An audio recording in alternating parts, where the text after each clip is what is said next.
Prevention. My name's Dr. Nancy, and as a dentist, I know better than most people about preventing cavities and tooth decay. What about prevention for any sicknesses or illnesses? We all have choices, and due to a lack of awareness or knowledge, some of us make poor choices. It's a privilege for me to introduce Dr. Joel Wallach. He has co-authored 10 books with his wife, Dr. Milan. He's been a naturopathic doctor for the last 30 years. He's been a veterinarian for almost 50 years. His world-famous Dead Doctors Don't Lie audio CD has sold over 160 million copies worldwide. And he talks every day, 2 hours on a radio talk show, Monday to Friday, about health and answers questions from the public world over for the last 16 years. He's done over 20,000 autopsies on animal and human.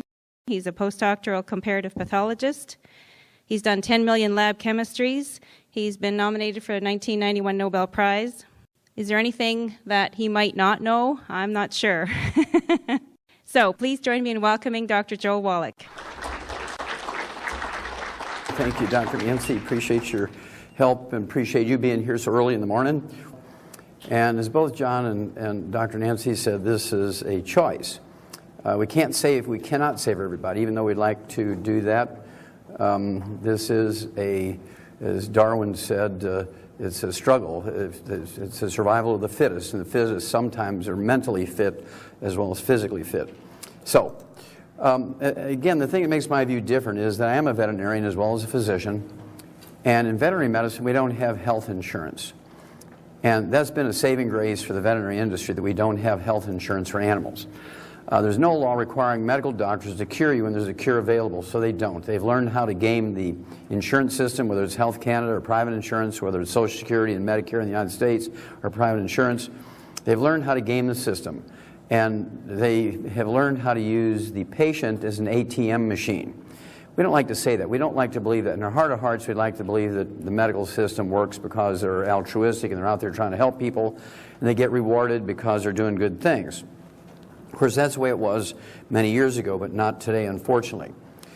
And I'm going to use some things that are proofs, because if I were just to say these things, you'd say, this guy's been doing something funny, sniffing glue or something, right? So we're going to start out with this, which is a cover story, Time Magazine, December 2008, the sorry state of American health, and you could also add the sorry state of Canadian health.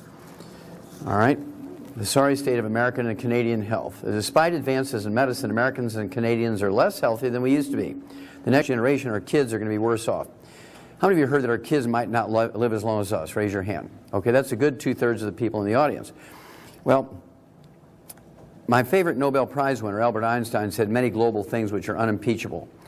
My favorite is, insanity is doing the same thing over and over and expecting a different result.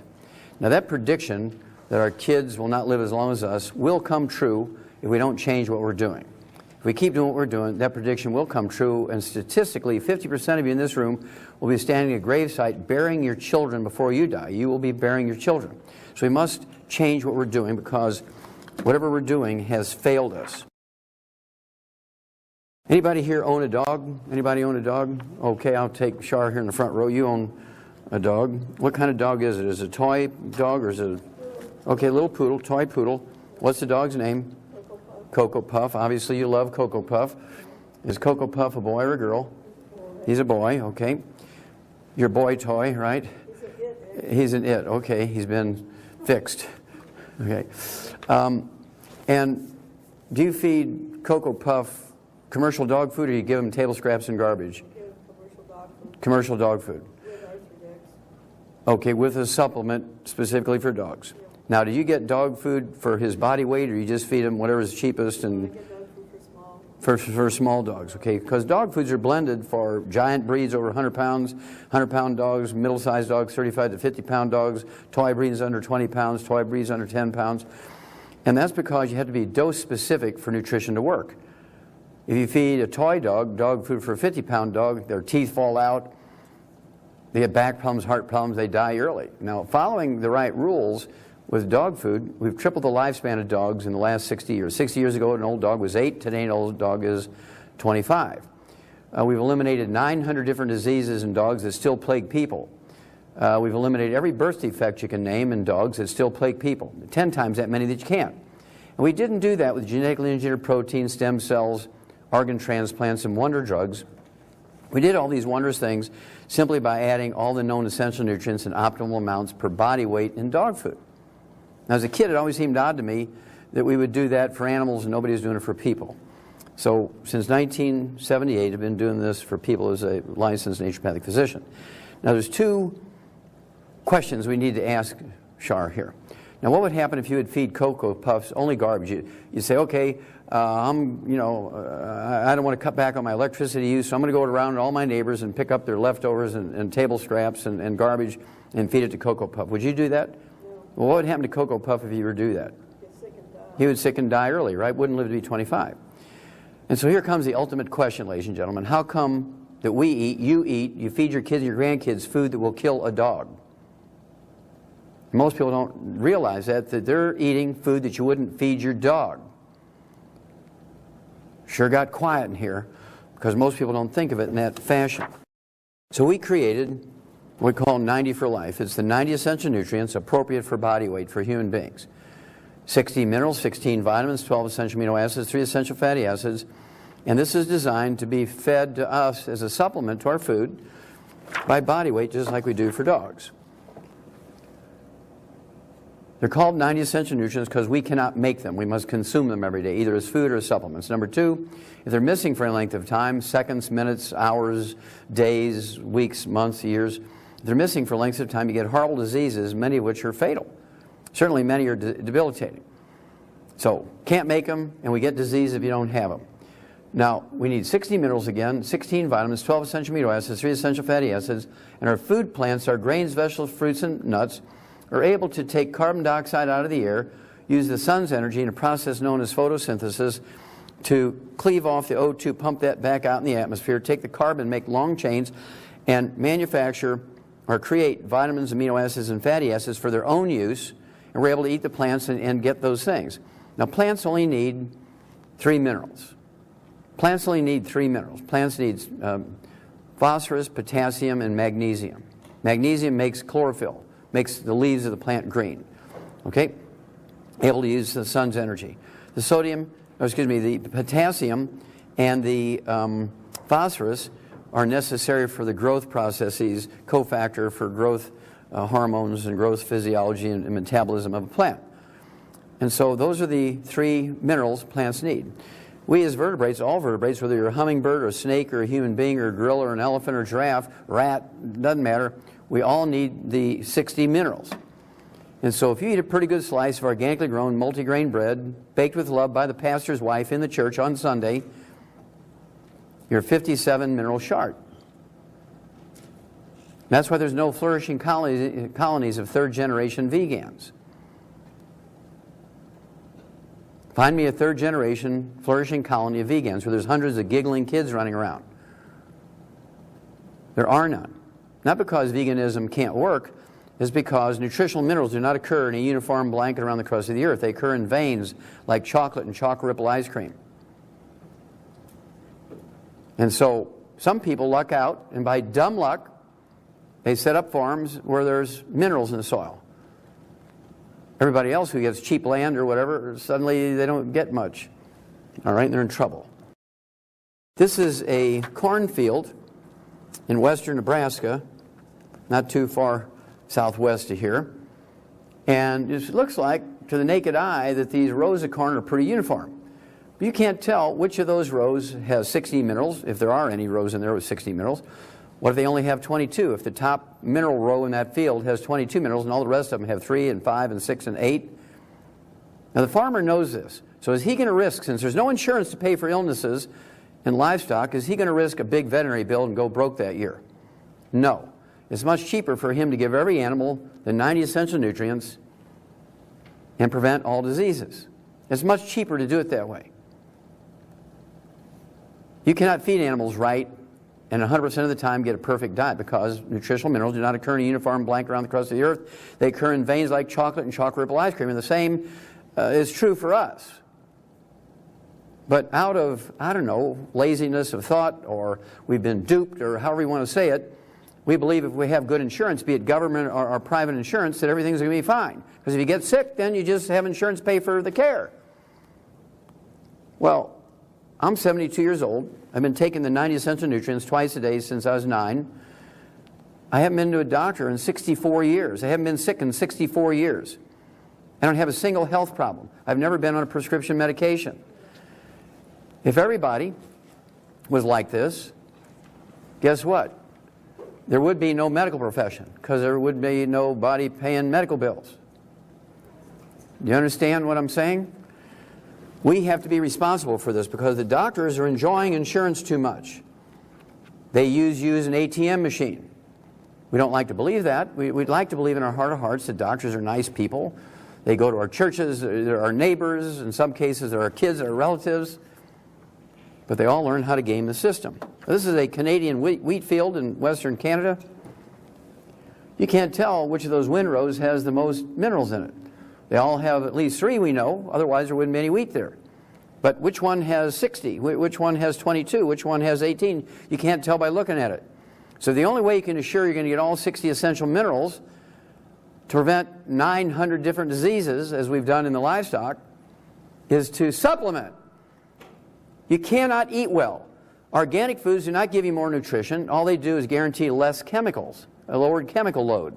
Reduce your risk of cancer from too many chemicals. That's a good thing. But it's not the only thing. There's nothing worse than lowering your chemical load by eating organic at a high price and then dying of a heart attack because you ate food that didn't have any selenium in it. Raise your hand if you've ever heard that Brazil nuts have lots of selenium in it. Well, that's a lie. Brazil nuts don't need selenium. Brazil nut trees don't need selenium. So how can you look at a Brazil nut and tell me how much selenium is in there? Are you prepared to risk cheating your kids and your grandkids out of 25 to 50 years of healthful life, risk having them die of a heart attack or liver cirrhosis, get cataracts and go blind, get cancer because they didn't have enough selenium because you were giving them Brazil nuts because some clerk in a health food store told you you're getting plenty of selenium in Brazil nuts? Bam! You're dead. That's a test for heart health. This is a satellite picture from 100 miles up of agricultural land in Southern California. This is the Salton Sea, which is about 1/10 the size of the Great Salt Lake in Utah. And this is land, agricultural land, again in Southern California. The Arizona border is just east of here, over here someplace. And this is wintertime. The fields have been burnt. They're naked here. They're getting prepared to put fertilizer and seed in there. And look at the different colors. Look at all the swirls and veins and things, just like chocolate and chocolate ice cream. And you look at this, all the different colors, they represent different minerals, different mixes of minerals. And so if you were to grow sweet potatoes in every one of those areas, or onions, or tomatoes, or beans and peas, or squash or corn, would every row contain the same amount of minerals and the same variety of minerals? The answer is no. Again, in agriculture, we know this. And since we don't have insurance to pay for the results of not being proactive here and supplementing with all 60 essential minerals and all 90 essential nutrients, we have to supplement. Otherwise, you're going to get sick and die early. We're supposed to be at the top end of the intelligence chain here, ladies and gentlemen. And anybody who tells you can eat well and get everything you need, you should flee from them as fast as you can, because they've come from the ship of fools. Okay? You do not want to risk your life, your health, and the life, better yet, or worse yet, I guess, the life and health of your kids and grandkids. Do not do that. It's worse than playing Russian roulette. At least if you lose with Russian roulette, you die suddenly. This is what makes longevity different. This is a plant compost from thousands of years ago. We know this because this cap here, 25 to 50 foot thick, is a cap of limestone. We know this because there's marine animal and marine plant fossils in there. So we know that this compost is at least millions of years old and is composed out of plants from that era. And there's 77 minerals in there. It's been certified organic every year for 35 years, and this is the core of everything we do. So we guarantee you 77 minerals, including all 60 essential minerals, every time you supplement with our program. Our 90 for life, our 90 essential nutrients, the Mighty 90. In churches, they call it the Almighty 90. This is what makes our program different. Nobody else has this. This looks like a pretty good meal for the average person. You see the grilled chicken breast, but you can see this burnt fat here where the grill was. Grill burnt the fat in those lines. Well, that turned into heterocyclic amines, which was one of the most egregious cancer-causing substances ever. It's more dangerous for farming cancer than all the chemicals the Dow Chemical could put together. And people voluntarily eat that way. Okay? You shouldn't be doing that. We know that there's at least 4 minerals in here. There's sulfur in the essential amino acids in that chicken breast. Not a lot, but there's some sulfur in there. Methionine, cysteine. Then there's magnesium, because it takes magnesium to make broccoli green. All other plants, the green is only in the leaves. Broccoli is one of the places where you get some magnesium in the actual plant, the food itself. Then all other plants on here, the rice and the berries and the melon and the carrots and the cauliflower, require potassium and phosphorus. So you have potassium, phosphorus, magnesium, and sulfur. So we know there's 4 minerals on this dish. That's all we know. We know there's some amino acids in the chicken breast. We know there's some antioxidants in those berries and melon. How many antioxidants measured by ORAC points are in there? We don't know. If you knew that if you take 100,000 ORAC points a day in antioxidants, it would eliminate cancer totally, and nobody in your family would get cancer if they all took in 100,000 ORAC points, how many of you would demand to know how many ORAC points are in those berries? Well, it'd be pretty expensive to analyze each batch, wouldn't it? Well, I'm going to analyze each berry at $2,500. And it's not going to happen. Okay? And so what's going to happen is, as you'll see in a moment, we have products that 2 units of the product, which are about the size of a pat of butter, have 33,000 ORAC points. So what I need to do is take 2-3 times a day, which I do.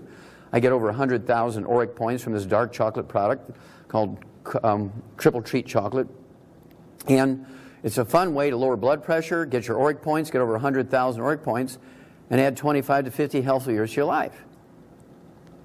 Why would you hope and pray by eating, I'm eating dark berries, there's lots of antioxidants. What does lots of mean? How close to 100,000 does that come? Is there 25 in there? Is there 50? Is there 200? Is there 1,000? That's still 99,000 short. The only way you're going to guarantee you're going to get all essential nutrients in optimal amounts is to supplement. You must supplement. You cannot get everything you need just by eating well. It's impossible. Now the problem we have in both Canada and the United States and the industrialized world is that we have baby boomers, the result of the Second World War, when all the boys came home from the Second World War. And being born between 1946 and 1964, it's this large bubble, kind of like an egg going through a hose, a garden hose, right? And there's 80 million baby boomers in America and 8 million baby boomers in Canada. Between us, there's 88 million, almost 100 million baby boomers. Add on a couple more years, there's 100 million of us, right? Now, this is a huge market, and everybody goes after it. So, my wife and I, as was pointed out, we've written about 12 books. This is our most recent one. It's called Immortality. What we did was we went through big universities, anthropology departments, through the National Geographic, 60 years of National Geographics, and picking up information on the longest-lived cultures on Earth. We put them all in this book. I was surprised that they didn't take all the long-lived cultures that they featured on cover articles and put them in one publication, one magazine. They didn't do that, so my wife and I did. We gave them plenty of credit, but they should have done it a long time ago, so we put all 20 of the longest-lived cultures in the world that they've done great stories on over the years. Plus, we had a lot of stuff from the agricultural departments of the countries they came from, plus universities in those countries where they did anthropological studies on them. First of all, the top 20 longevity cultures are all third world cultures. Not a single first world or industrialized culture that's in the top 20 longevity cultures. I found that kind of amazing. No doctors, no pharmacists, no pharmacies, no pharmaceuticals, no hospitals, no clinics, no private insurance, no government insurance. The top 20 longevity cultures on Earth. They have 5 generations living in the same household. No need for hospice, no need for recovery centers, rehab centers, no need for daycare. And the culture gets passed down through 5 generations. They're uniform. As a result, they have 40 times the 100-year-olds we have here in North America. Between Canada and the United States, we have 100-year-old per 10,000, according to Harvard and McMaster medical schools. We have 100-year-old per 10,000. These cultures, the top 20 longevity cultures, have 100-year-old per 250 of their population. I want to know what they know. Well, it turns out they don't have any utilities either. No electricity, no propane, no natural gas. Their common fuel is wood. So we put a fire here on the cover of the book, Immortality, a fire icon to show that that was very important to longevity. Now, why would that be important? Anybody raise your hand if you went to your grandpa's house and he still had a wood stove? Anybody remember wood stoves? Am I the only one? Okay, there's just, I don't know, 10% of the people in the audience still remember wood stoves, okay? And what did Grandpa do with the wood ashes? Where did the wood ashes go every morning? Into the garden. Now, wood ashes are not ashes. All the carbon in the wood was burnt, and the powder that's left are the minerals that the tree sucked up out of the ground. Now, are all wood ashes, a.k.a. plant minerals, all over the world, are they the same? No. If there's only 3 minerals in the soil, the wood ashes only contain 3 minerals. If there's 48 minerals in the soil, the wood ashes contain 48 minerals. So what would you suspect about the mineral content of the soil in these top 20 longevity cultures? They have more than 60 minerals in their soil, according to the universities in their country, their agricultural departments. I didn't have to do it. It was already done. I just knew how to ask the question. Well, they still put the wood ashes, the plant minerals, into their gardens, and they eat simple things like peas and beans and squash and sweet potatoes and corn and so forth, but they're getting those minerals from the soil recycled through themselves. All right? Now, there are places like Somalia where the average lifespan is 29. There's places like Costa Rica where the average lifespan is 90. Now, if you take a newborn baby from Costa Rica, in the Nicoyan Peninsula, where the actual culture is these long-lived people, the Nicoyans, and you take that child, that newborn child, down to Somalia and feed him as a Somalian, he's going to live to be 29. You take this newborn Somalian and take him to the Nicoya Peninsula in Costa Rica and feed him as a Costa Rican, he will live to be 90. You see, everybody has a genetic potential, don't they? If you're just getting bread and water, are you going to achieve your genetic potential for health and height and speed and strength and longevity? No! You must have all the raw materials to achieve your genetic potential. And being an expert in yoga and being spiritually elevated doesn't give you minerals. Bam! You're dead!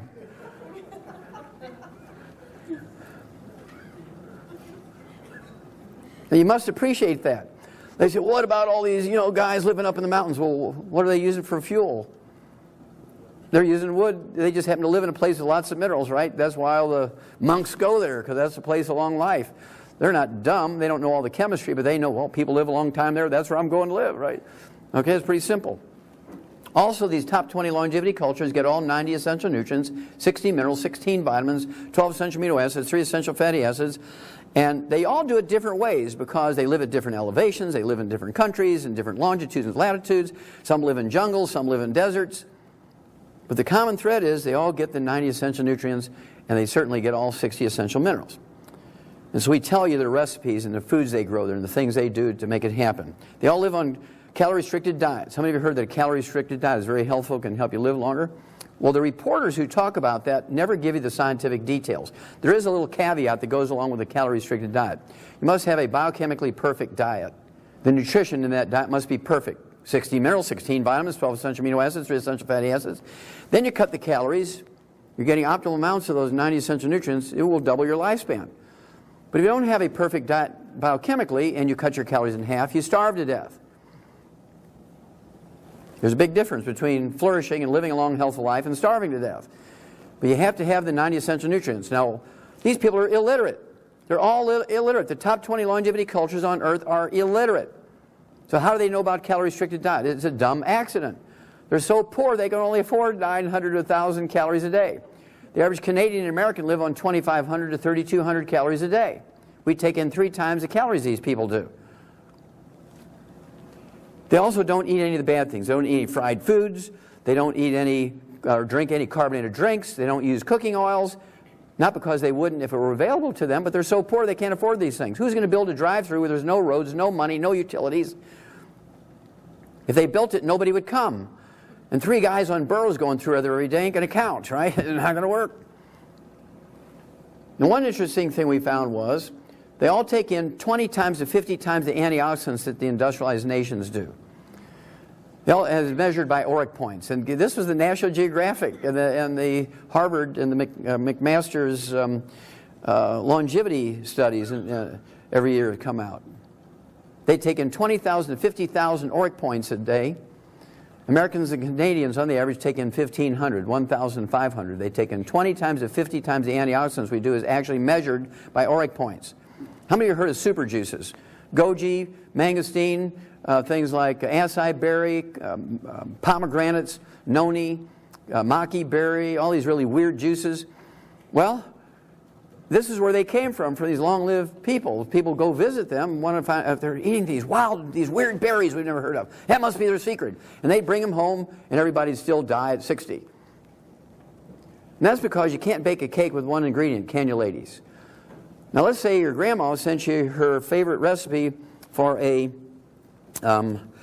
angel food cake. And you got the gold medal flour, like she said, and you got the C&H sugar, like she said, and you put in the right Land O'Lakes butter, pure dairy butter, cream, 100% cream butter, and you got the vanilla extract. You put everything in there, except you don't like eggs because you're going to be a vegan, and you left the eggs out. Would you have your grandma's angel food cake? The answer is no. You might have an angel food crepe. It'd be 1/8 of an inch thick and taste like sawdust, but you wouldn't have grandma's angel food cake. The same thing is true for the 90 essential nutrients and 100,000 ORIC points a day. So if all you're doing is taking the 100,000 ORIC points and you don't have anything else, the odds of you living to be 100 and a health away is 0. Because just taking the antioxidants in themselves without the 16 minerals, 16 vitamins, 12 essential amino acids, and 3 essential fatty acids, you're still way short of the nutrients you need to reach your genetic potential. Antioxidants alone won't save you. I can see by your faces, you're all staring at me like a deer in the headlight with your eyes as big as coffee cup saucers, like, oh my God, we never thought of that. I mean, I eat Brazil nuts and maki juice. Well, it's not enough. Let's see who lives the longest. We'll have some fun here. You would think if money and technology and knowledge and access to the best doctors and insurance had something to do with longevity, that billionaires, if you take billionaires as a group, as a subculture, they would have the biggest percentage of 100-year-olds, or at least average lifespans, wouldn't you? Okay. Well, Forbes magazine did that study. I thought that was the greatest. I was going to do it. And I kept writing Forbes magazine. Had they ever done it? And they said, okay, Wallach, we're going to do it. So I didn't have to spend the money. This came out in 2004, and they asked the question, what kills billionaires? I thought that was great, right? And so what they did was study billionaires. They said billionaires are killed by the same unglamorous things that kill the rest of us. Heart attack, stroke, diabetes, obesity, cancer, kidney failure, because they said they use the same doctors as everybody else. Dumb!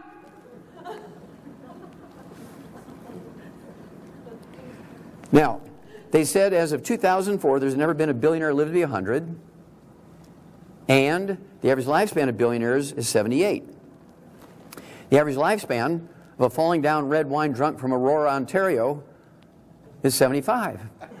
You don't gain a whole lot in longevity and health by being a billionaire and paying for the most expensive doctors.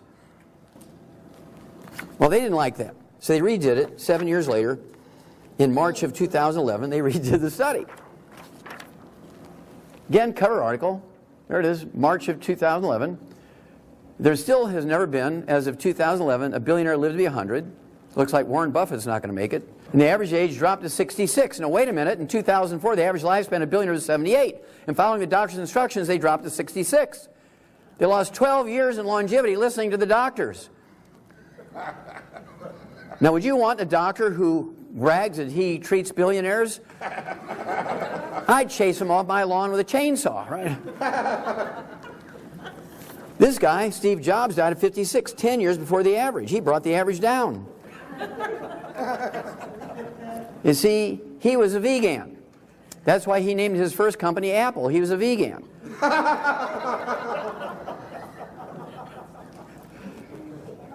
And he believed in technology as a soul. He thought technology was it. And so he thought you could take a SIM card out of his belly and put a SIM card in. I guarantee you, he had more people looking for his cure than anybody else ever on earth. There was millions and millions and millions of people, because they knew if they had found his cure, they'd be made a trillionaire, wouldn't they? So they're a little 3 years old, boy, they're texting and they're Wikipediaing and Googling and all this stuff looking for the answer. Bam, he's dead at 56. Now, if Grandma was still alive and he'd have gone to his grandmother and she'd have given him chicken soup, he'd still be alive. But he got the best medicine that technology could offer. And that's what killed him. Let's look at athletes. How many of you think exercise is a healthy endeavor? I mean, everybody says, you know, exercise is good for you. Well, exercise is one of the most dangerous things you can do. Jim Fixx came out with the concept of personal fitness back in the 1960s, and his friends encouraged him to write his book, which he did in 1977, The Complete Book of Running.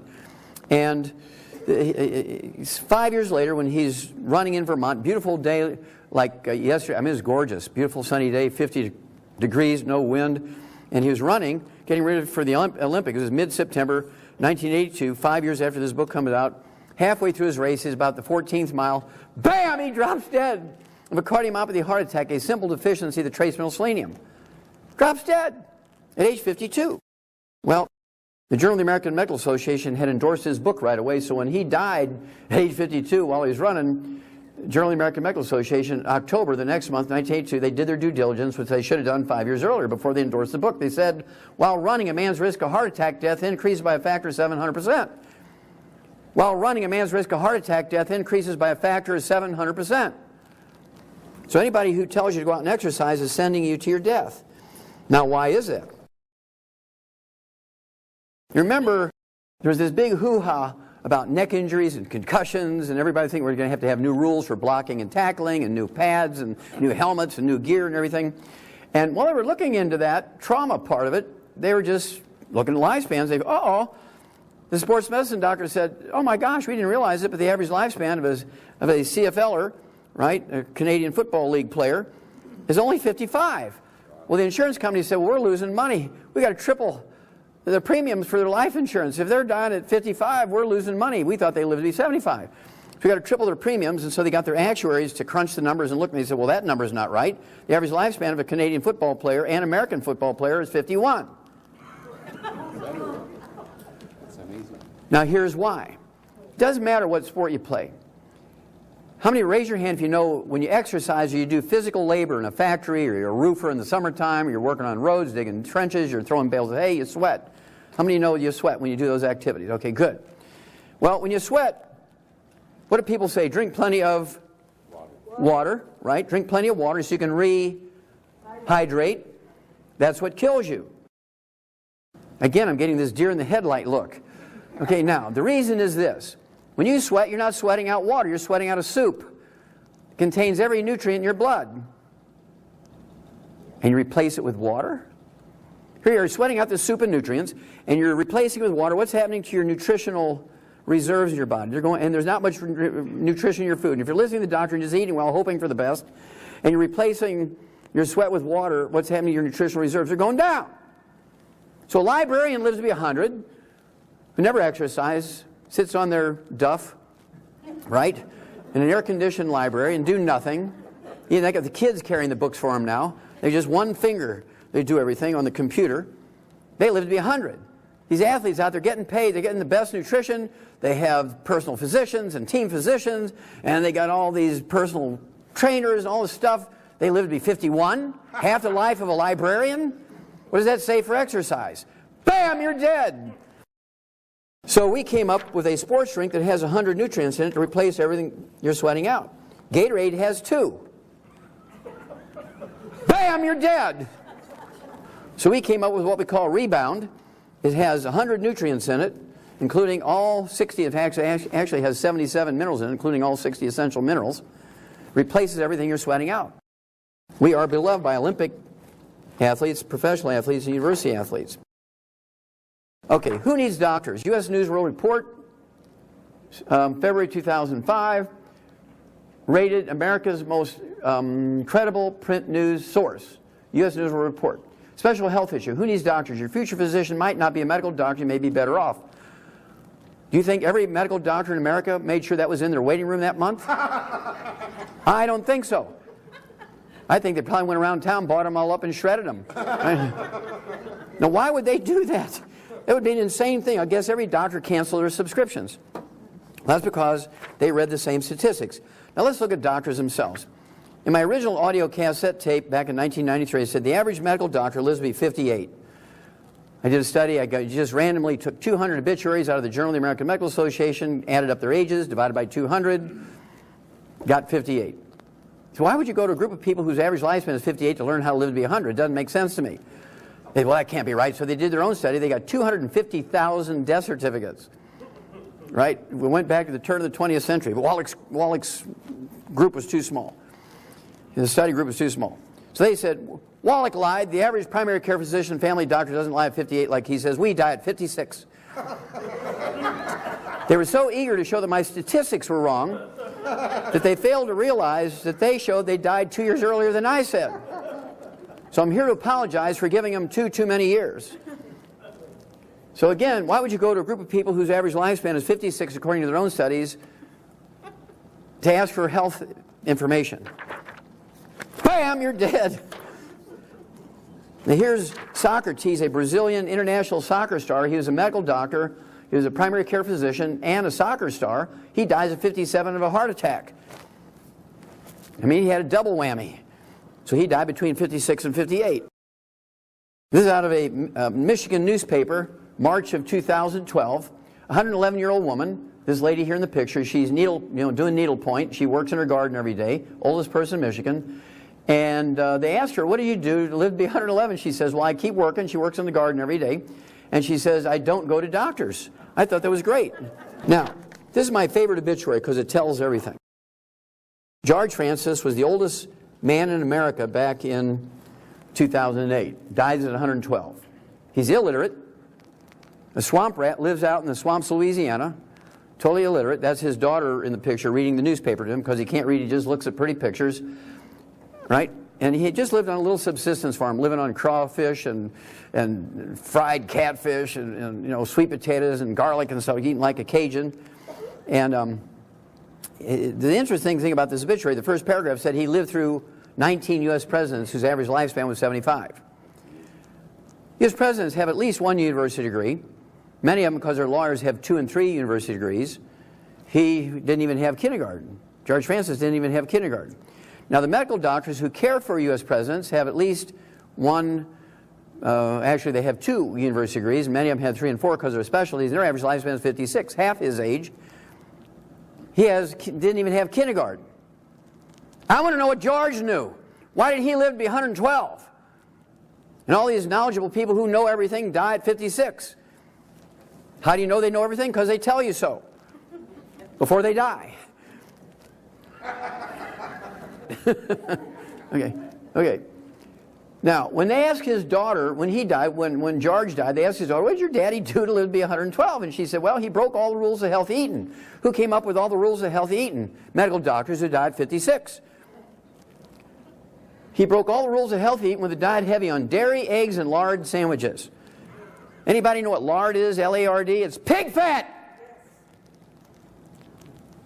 You see, this oil thing is just in the last 60 years. 60 years ago, nobody used oil in cooking or on salad dressings or anything like that. That's all relatively new. We threw the baby out with the bathwater after thousands and thousands and thousands of years of learning how to cook with cream and butter and lard and chicken fat and all that kind of stuff. And because we're so clever, we went to oils. Bam, we're dead! Because it's cooking with oils, using even cold pressed oils at room temperature in the refrigerator that inflame your arteries and cause clogged arteries and stroke and heart attacks. Oils kill. Sure got quiet in here again. I can always tell that. Deer in the headlight look. You want to kill yourself? Cooking extra virgin olive oil. Cooking coconut oil. Take a tablespoon of it twice a day. You'll kill yourself. It'll be a long, painful death. You want to kill yourself, just shoot yourself in the head. Get it over with quick. At least be merciful. Now, the longest-lived person I believe is the actual age is this gal here from Indonesia. And she's actually 159 now. 2 years ago, she was 157. She's still alive. She was born in 1853.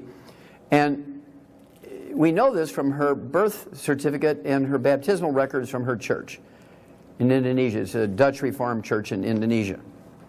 Now, I guarantee you she has not yet reached her genetic potential.